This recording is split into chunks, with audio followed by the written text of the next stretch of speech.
Hello everybody, this is Money Mom. Welcome back to the channel. Today I'm doing a collab with a bunch of other frugal YouTube channels, which will be listed below in the description. And today we're going to talk about things we no longer buy to save money. At the end of this video, please stay tuned because I have something kind of surprising to say about all this. Now my list are 7 things, so let me get started with number 1. Number 1, the first thing, and it's going to sound opposite of what most frugal people will tell you.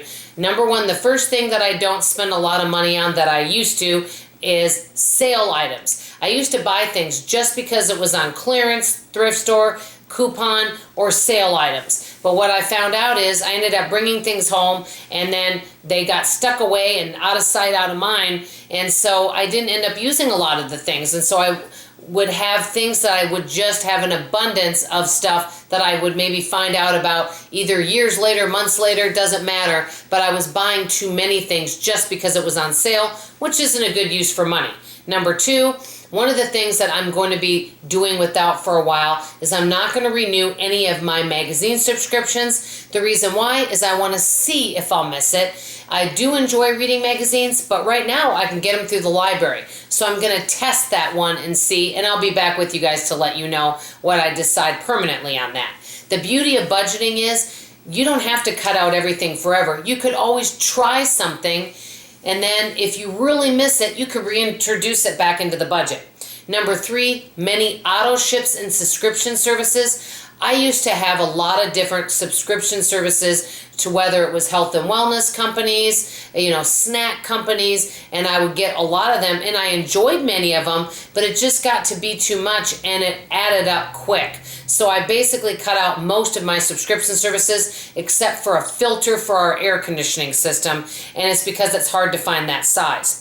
Okay, number 4, and we can probably guess on this one, any kind of diet products. I used to think, oh, I need a quick fix, let me buy a diet product. And I would spend tons, and a lot of them were through network marketing companies. And honestly, it might have seemed like they worked at the very beginning, but actually it didn't work that well. And with them, they would say, well, with proper diet and exercise, you use this product. And I thought, well, why not just do the proper diet and exercise without spending the $100 to $150 a month? So I would say most diet products I do not buy.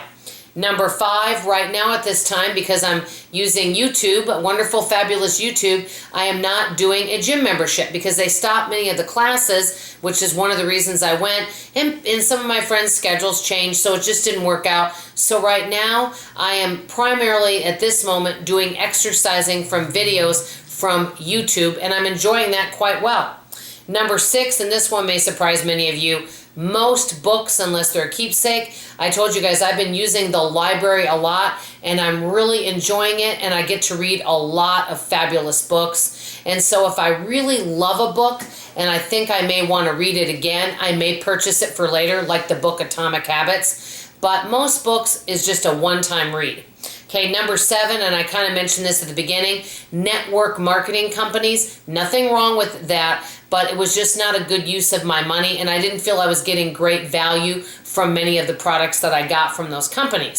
So these are 7 things that either I don't spend much money on, or very little, or not much. And the reason why, it isn't because I don't want to spend the money. It's because I didn't feel that I was getting the best value for the money spent. And that's what it's all about.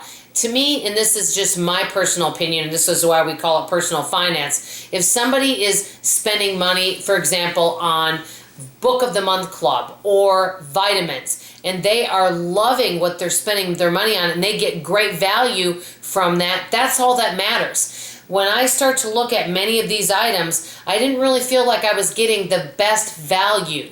So that's kind of why I wanted to stop spending money on those things. I'd love to know from you in the comments below.